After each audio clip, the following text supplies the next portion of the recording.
Obrigado, querido. Vamos abrir as nossas Bíblias, amados irmãos, em Atos dos Apóstolos. Estamos no capítulo 24, Atos dos Apóstolos, capítulo 24. Enquanto você abre, vou só lembrar para você o que nós vimos na semana passada, no capítulo 23. O apóstolo Paulo estava preso em Roma, preso em Jerusalém, sob custódia dos romanos, e houve uma emboscada dos judeus que se amaldiçoaram se não matassem Paulo, se colocaram sob anátema e disseram: se não comeremos e nem beberemos se não matarmos Paulo. E aí então Deus, na sua providência, na sua proteção, eram mais de 40 homens, e Deus então levanta um pequeno exército de mais de 400 homens para cuidar de Paulo e levar Paulo para Cesareia, aonde ficava o governador romano. Então entramos aí no capítulo 24, ok? Que vai descrever exatamente esse período aí, parte do período que Paulo fica com esse primeiro governador, Félix, que nós vamos ver, e depois havia um outro governador.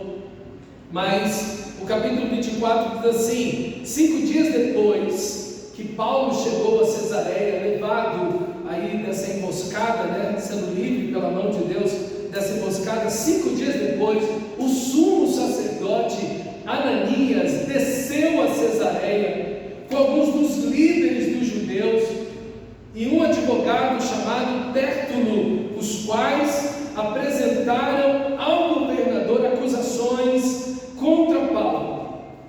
Quando Paulo foi chamado, Tértulo apresentou as causas contra Paulo a Félix. E ele disse: temos desfrutado um longo período de paz durante o teu governo, e o teu providente cuidado resultou em reformas nesta nação, em tudo, e em todas as partes, excelentíssimo Félix, reconhecemos estes benefícios com profunda gratidão. No entanto, a fim de não tomar mais o teu tempo, peço a ti o favor de ouvir-nos por alguns instantes. Verificamos que este homem é um perturbador, que promove tumultos entre os judeus pelo mundo todo.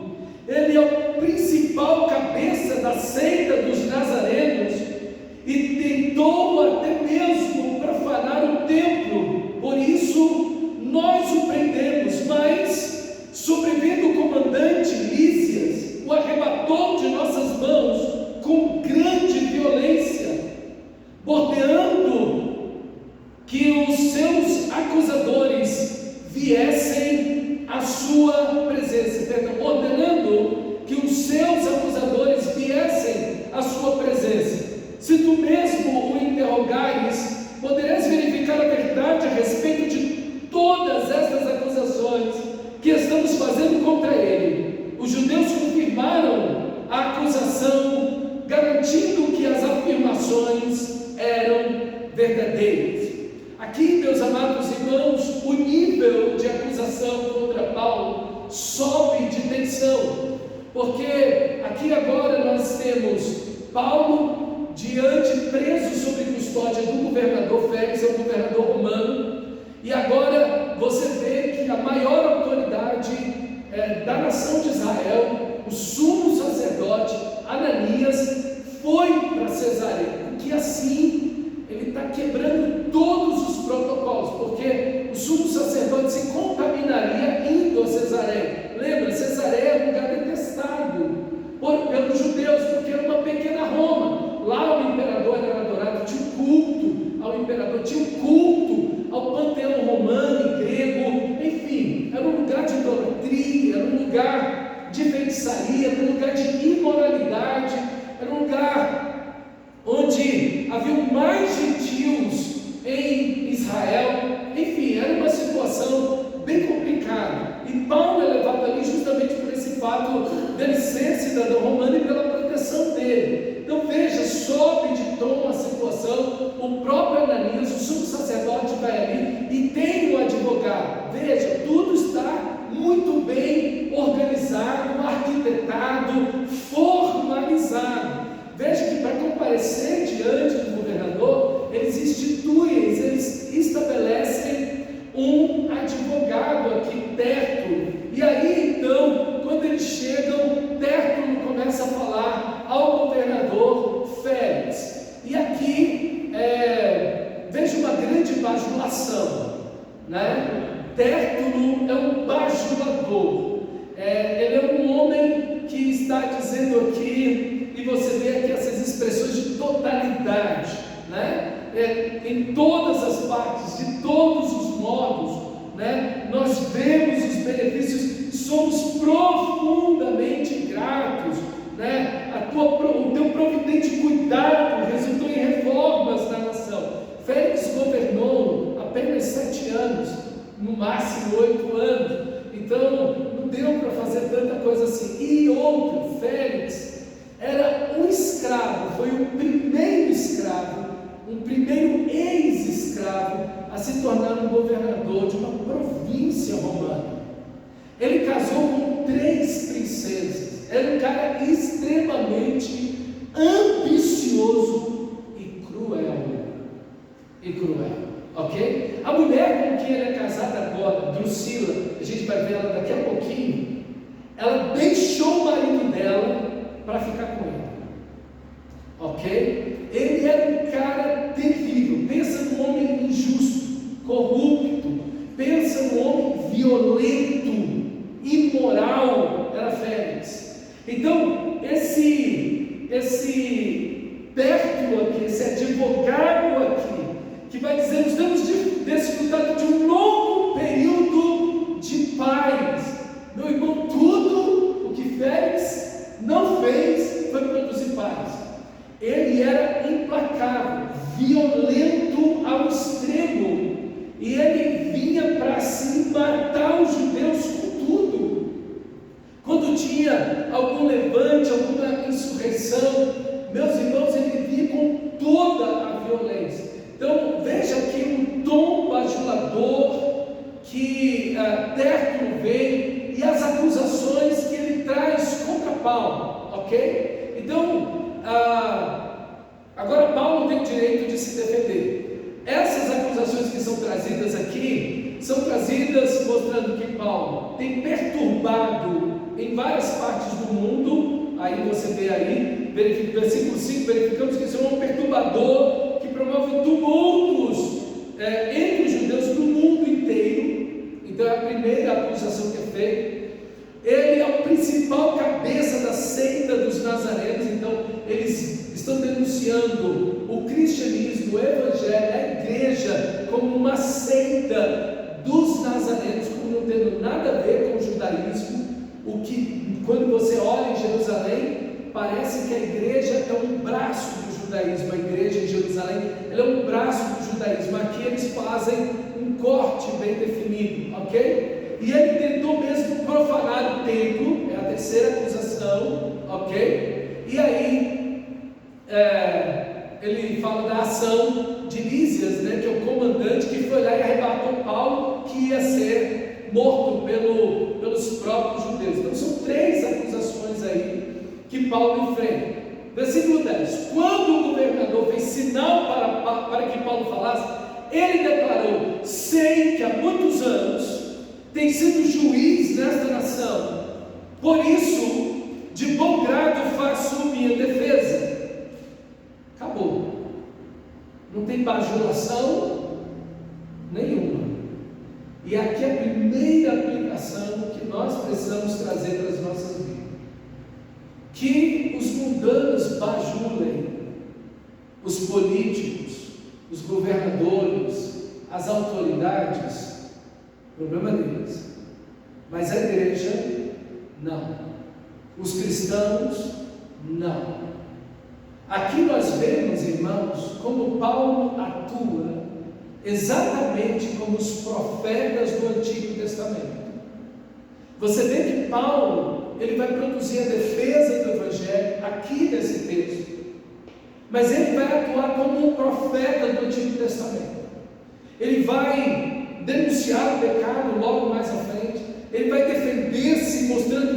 há como ninguém provar absolutamente nada contra ele, que ele vive uma vida ilibada, ele vive uma vida acima de toda acusação, e como ele e o evangelho que ele prega estão de acordo com a palavra de Deus.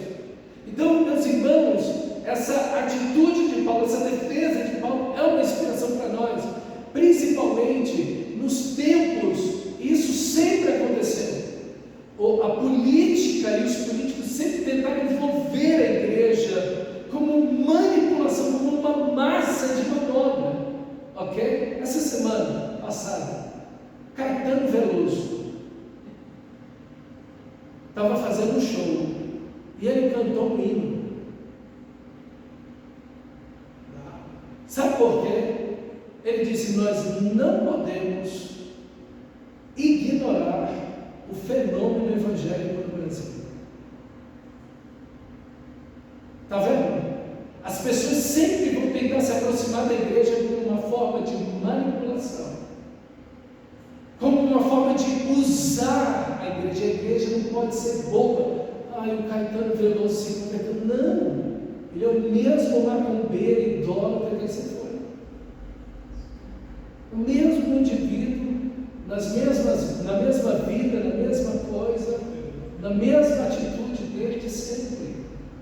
Quando alguém canta lá alguma coisa, não está dizendo que essa pessoa se converteu. Quando o político vem no culto, não quer dizer que ele se converteu. Essa semana mesmo, eu vi um pastor postando num grupo: olha, o Elon Musk dirigindo um culto de oração na igreja, e no outro post eles batizando. A gente já batizou, já está liderando um culto na igreja. Esse negócio de pessoa é bruto. O negócio lá é...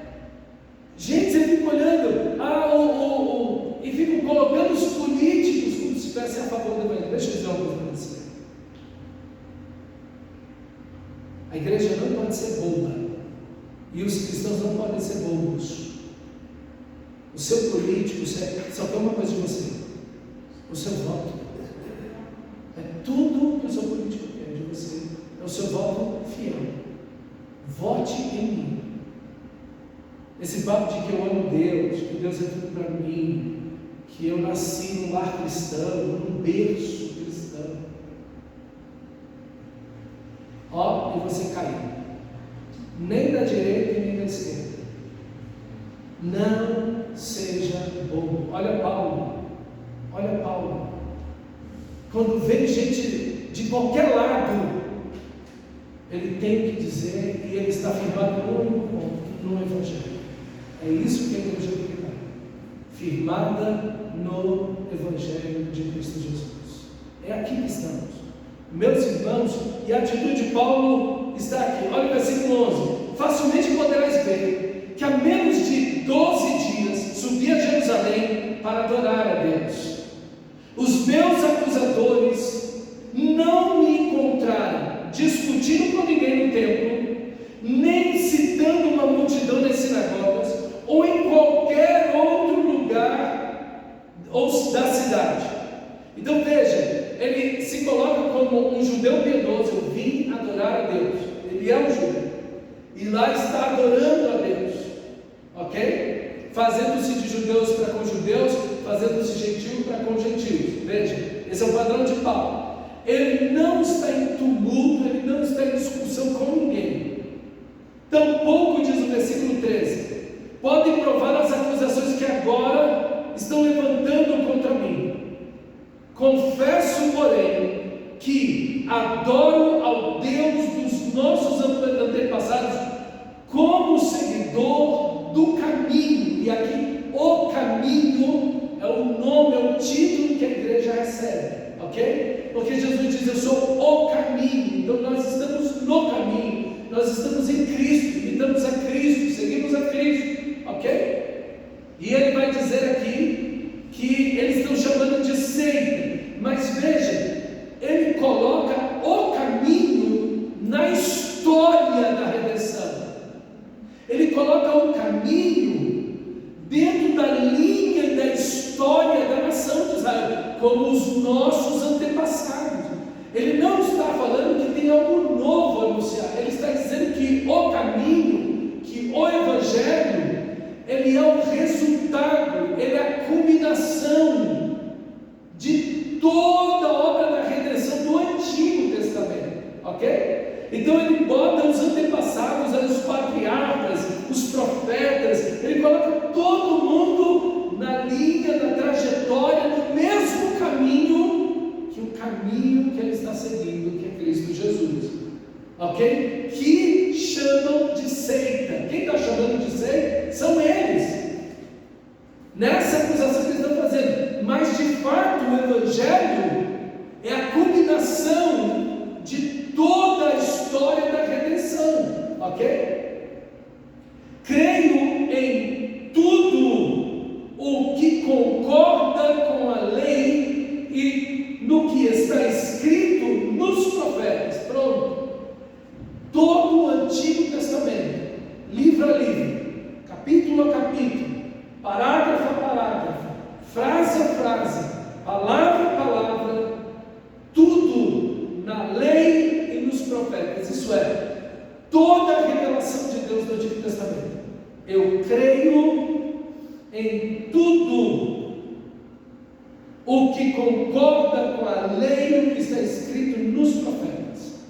Um homem que está fundamentado na palavra. O caminho está na palavra, fundamentada na lei, nos profetas, e não apenas isso, em todos os nossos antepassados.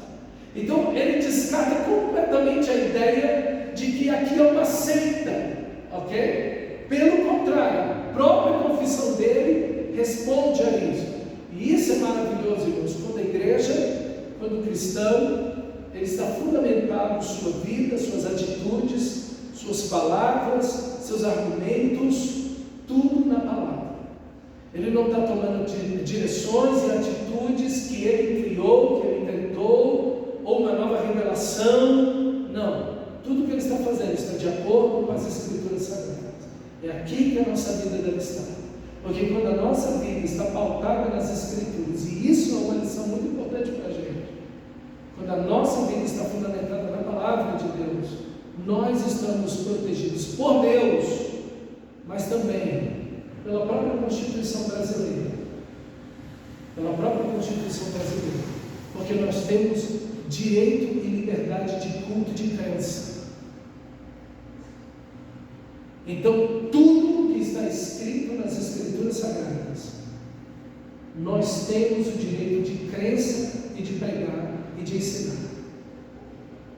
Assim como o católico, o espírita, o macumbeiro, seja lá o que for, o budista, não importa quem seja, todos têm direito de crer naquilo que a sua religião diz. E nós não saímos da palavra de Deus. Versículo 15: e tenho em Deus a mesma esperança desses homens, de que haverá ressurreição tanto de justos como de injustos. Todos vão ressuscitar, todos irão comparecer perante o tribunal de Cristo. Vai dizer o apóstolo Paulo: todos ressuscitarão. Todo joelho se dobrará, toda língua confessará que Jesus Cristo é Senhor. Todos irão ressuscitar e comparecer perante o tribunal de Cristo para dar conta de tudo que fizeram por meio desse corpo. É isso que o Evangelho nos diz, é isso que o Antigo Testamento nos diz, é isso que a palavra de Deus nos diz: a ressurreição tanto de justos como de injustos. Por isso, procuro sempre conservar limpa a minha consciência diante de Deus e dos homens. É óbvio, quando você tem o ateísmo, quando alguém acredita que a vida é só aqui e aqui somente, o ser humano é como uma flor, o ser humano é como um cachorro, ele está aqui, depois que ele morreu, acabou, não tem nada depois disso. Isso é o ateísmo. Não tem nada depois. O sentido da vida é só viver o aqui e agora. O ateu pensa assim, ok? O ateu pensa assim. Então, não importa como eu vivo, não importa como eu vivo, não importa se eu sou justo ou injusto, não tem nada depois daqui, não tem ressurreição de justos e injustos, não tem nada depois daqui, a vida é só essa e você vai viver essa vida e acabou. O ateu pensa dessa maneira. Então, para que eu vou ser honesto? Para que eu vou ser fiel à minha esposa? Para que eu vou viver uma vida correta? Para que eu vou falar a verdade? Para que eu vou me ligar aos relacionamentos, às famílias? Para que eu vou dar esmola para uma pessoa sendo que eu posso fazer por mim? Não importa, o mendigo ele vai morrer e acabou a vida dele. Assim como eu vou morrer e vai acabar a minha vida. E cada um está vivendo as suas tragédias sociais. Então, o pensamento ateu é um pensamento muito duro, muito cruel, muito severo. Por isso que, em uma pesquisa, os próprios ateus disseram, de si mesmo, foi alguém que disse sobre ele. Pesquisas mostram que os próprios ateus relatam sobre si mesmo o maior nível de crueldade, de egoísmo. Por quê? Porque não tem nada depois daqui. A vida é só isso aqui. Você é como uma flor, você é só a matéria. Quando você no chá, acabou a vida, não tem mais nada depois daqui. O Evangelho não. O Evangelho, ele fala da ressurreição de justos e injustos. O que acontece aqui vai ser contado diante de Deus. Então eu preciso manter minha consciência limpa diante de Deus e diante dos homens, não só diante de Deus. Você vai ver às vezes pessoas que dizem: não, Deus sabe do meu coração. Opa! Deus sabe do seu coração de verdade para ele.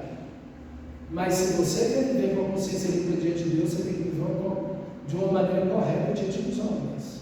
Porque não adianta você cometer uma injustiça e dizer: não, Deus sabe da minha consciência. Não, você está fazendo algo errado aqui, está dizendo que Deus sabe da sua consciência. Está errado isso. A consciência é limpa diante de Deus e dos homens.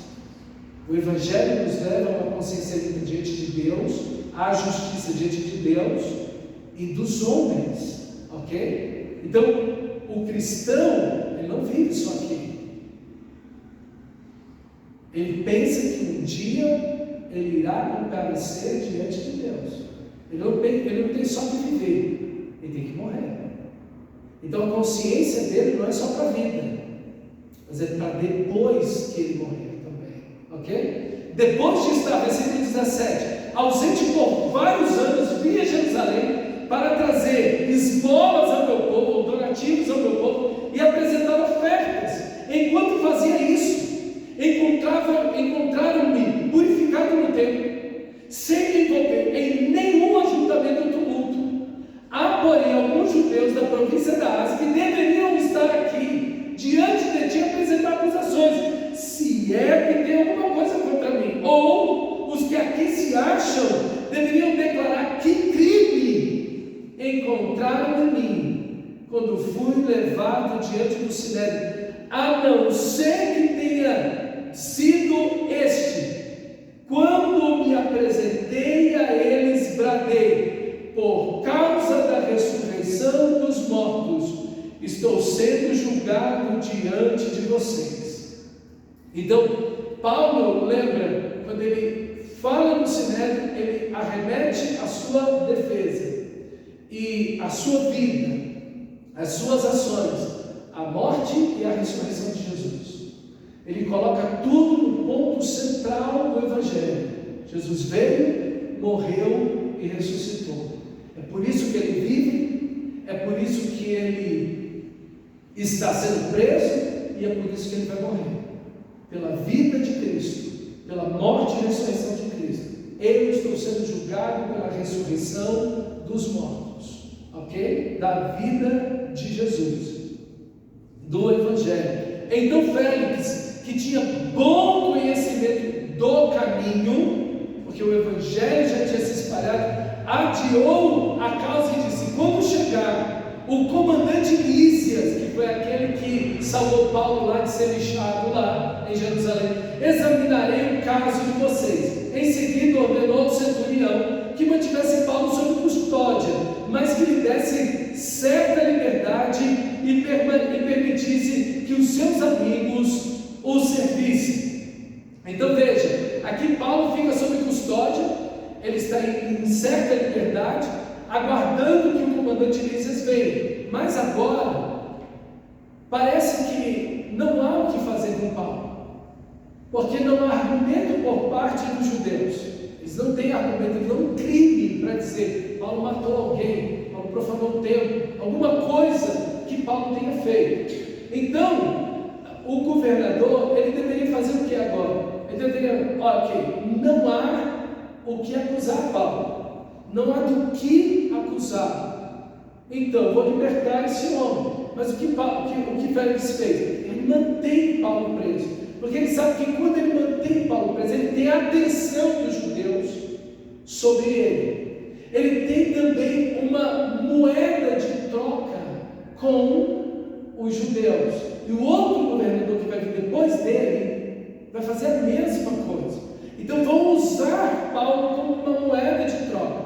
Por isso que o texto no versículo 24, o versículo seguinte vai dizer: alguns dias depois, Félix veio com Drusila, a sua mulher, que era judia, mandou chamar Paulo e o ouviu falar sobre a fé em Cristo Jesus. Ele queria expor a situação para sua esposa, que era judia. Então ele tinha um bom conhecimento do caminho. Agora ele tendo a sua esposa como judia, quer dizer, a mulher que ele tomou do outro lá, né? Ele sabendo que ela era judia, então ele ia juntar as ideias para ver e entender um pouco melhor aqui o caso de Paulo. Mas o que ele veio ouvir? Ele veio ouvir e Paulo só tinha uma coisa para dizer: a fé em Cristo Jesus. E esse é o assunto da igreja. O assunto da igreja com os políticos é o quê? A fé em Cristo Jesus. E o culto começou. E Paulo começou a pregar. Não teve louvor, vou pular essa parte. Mas Paulo começou a pregar. E quando Paulo começou a pregar, olha o que o texto diz no versículo 22.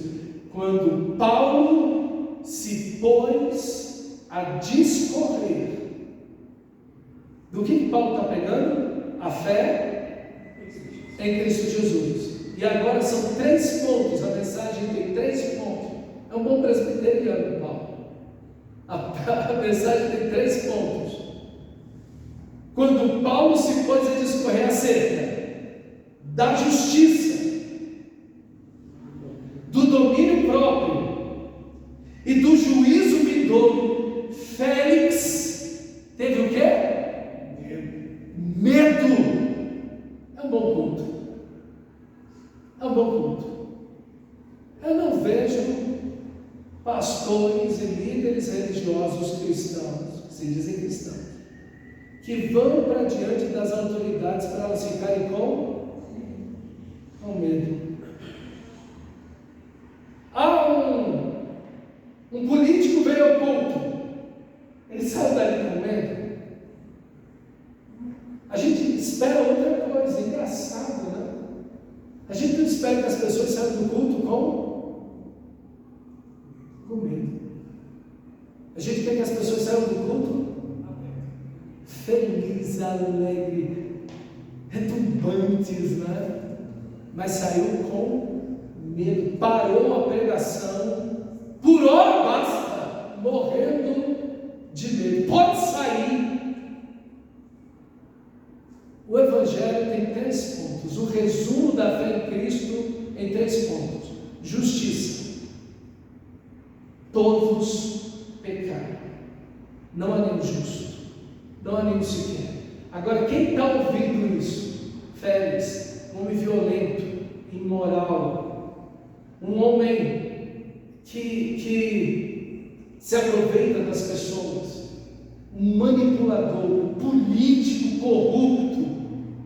E qual é a mensagem do culto? Paulo preparou a mensagem para ele. Rapaz, não são os profetas que fazem isso no Antigo Testamento, que apontam o dedo. Cadê Micaías? Cadê Micaías? Lembra do profeta Micaías? Vou te deixar uma surpresa. Nunca leu do profeta Micaías? Olha o profeta Micaías. Tem 400 profetas dizendo a Acabe: você vai ganhar guerra. Você vai ganhar guerra. Você é lindo, Acabe. Você é maravilhoso, Acabe.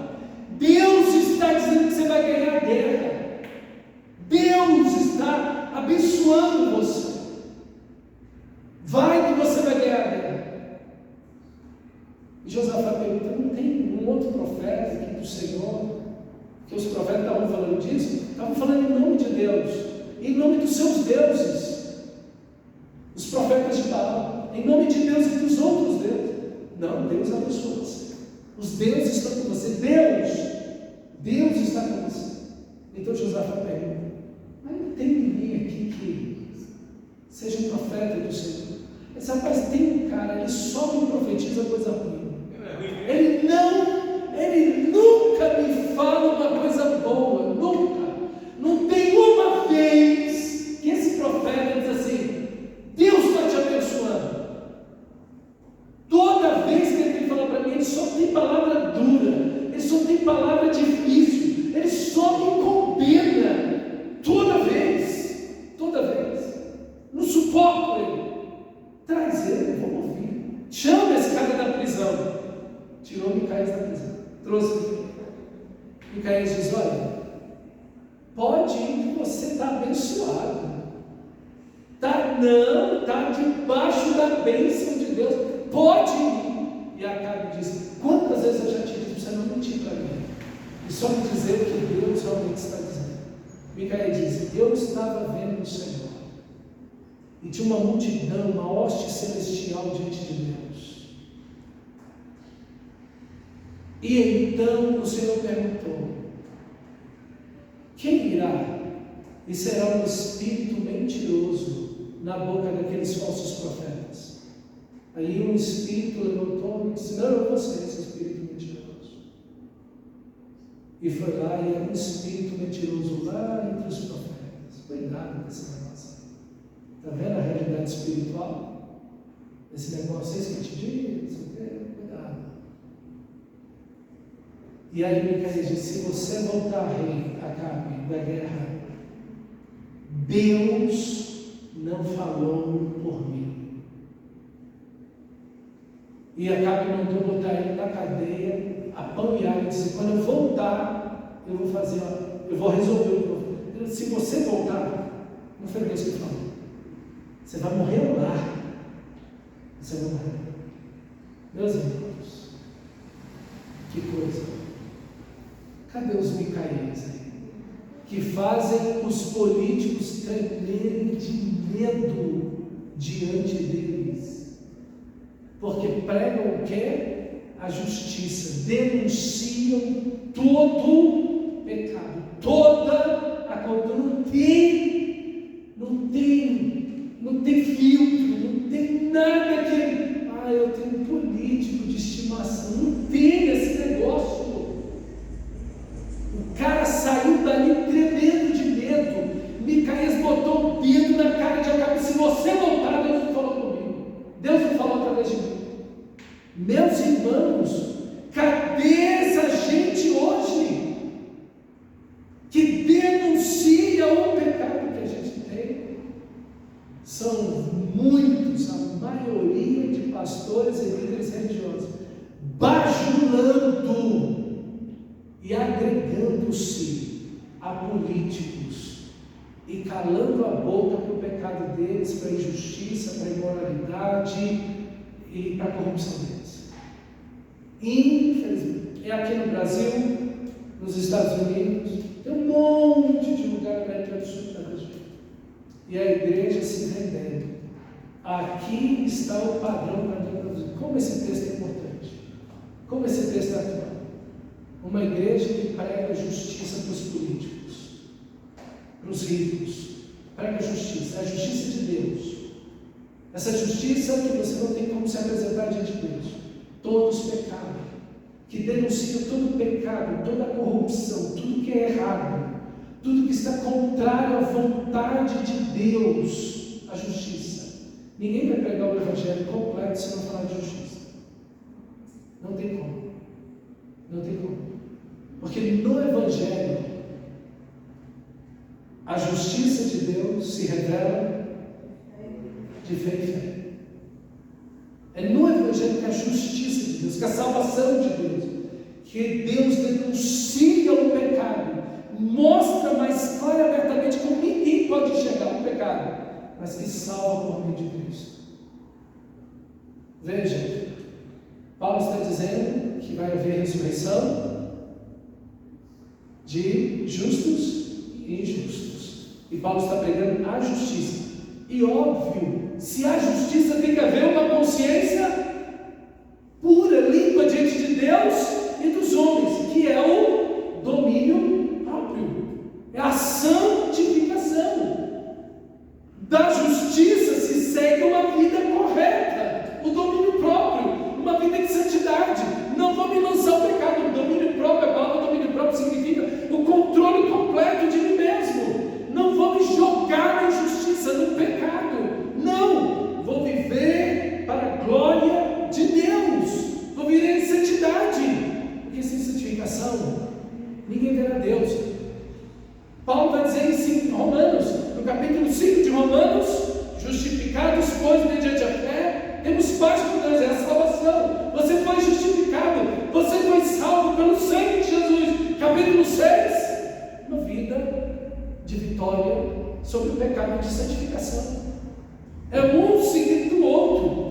Você não é santo, não é primeiro capítulo 6, não, você é santo para ser salvo, não, você é salvo para ser santo, você é salvo para praticar as boas obras, as quais Deus preparou desde a eternidade, para que andássemos nela. O livro de Tito. Então, meus irmãos, o domínio próprio, porque é óbvio, o juízo vindouro. O juízo vindouro, o Senhor voltará e vai acertar conta com todo mundo. Por que Félix tremeu de medo? Está aqui. A justiça, a santidade e o juízo vindouro. O que é a fé em Jesus Cristo? Justiça, santidade e juízo vindouro. Qual é a mensagem do Evangelho? O que é a fé em Cristo Jesus? A justiça de Deus, uma vida de santidade, porque Cristo voltará. É o resumo do Evangelho. E ele prega. E quando ele prega, o homem treme de medo. Glória a Deus por isso. Quando achar conveniente, mandarei chamar você de novo. Quando eu achar conveniente. É óbvio, quem não se arrependeu se aproxima do Evangelho por conveniência. Por que os políticos se aproximam da igreja? Está vendo como é velho isso? Olha para mim. Não confie no seu político. Confie em Cristo. Ele é o Senhor. Confie nele e na sua palavra. E quando o seu político pisar fora da risca, com os olhos abertos, iluminados pela justiça de Deus, diz para ele: o juiz virá e não tardará. Eita, aí tem que tremer de medo mesmo. É assim o que nós temos que ser. É assim que a igreja deve proceder. Versículo 26. Félix, ao mesmo tempo, esperava que Paulo lhe oferecesse algum dinheiro. O que o político quer? Poder, voto, dinheiro. Parece que Lucas escreveu esse texto hoje, não foi não? Olhou nos noticiários aí, escreveu esse texto. Não é possível. Olha só, é o mesmo de modo que mandava buscar a Paulo, frequentemente conversava com ele. Porque o que ele queria? Dinheiro, poder, influência. Passado 2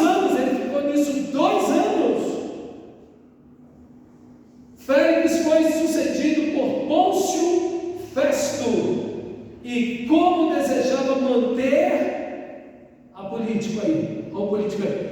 Manter a simpatia dos judeus. Por quê? Porque não vem Paulo ganho algum. Toda vez que esse cara vem falar aqui comigo, eu tremo de medo. Então eu não vejo nele ganho algum, eu não vejo nele proveito algum, mas para manter a simpatia dos judeus, Félix deixou Paulo na prisão. Meus irmãos, essa é a atitude dos políticos. Sempre foi, é e não vai ser diferente. E eu quero dizer para você que o seu político é assim.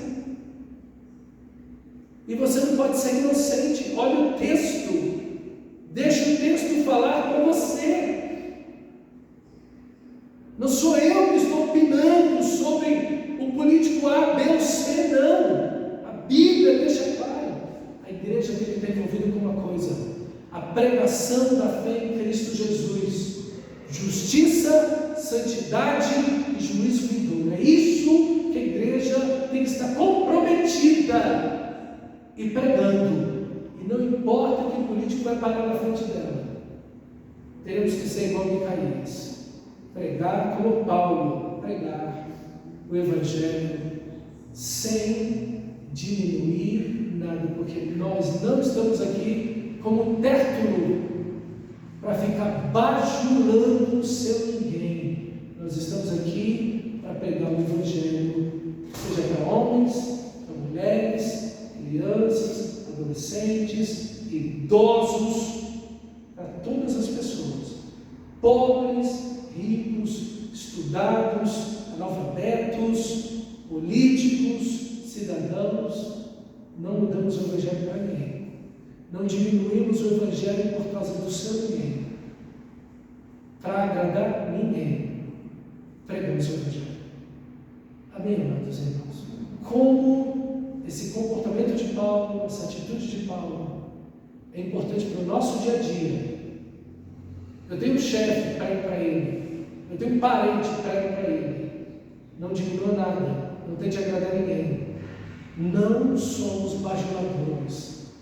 Somos servos de Cristo. Paulo disse: se eu quisesse agradar os homens, eu não seria servo de Cristo. Gálatas, capítulo 1. Ou você agrada os homens, ou você é servo de Cristo. Ou você serve os homens, ou você serve o Senhor. Então, meus irmãos, nós nos detemos na fé em Cristo Jesus. Justiça, santidade e juízo vindouro. Vamos nos colocar de pé e orar ao Senhor. Feche seus olhos nesse momento e ore a Deus.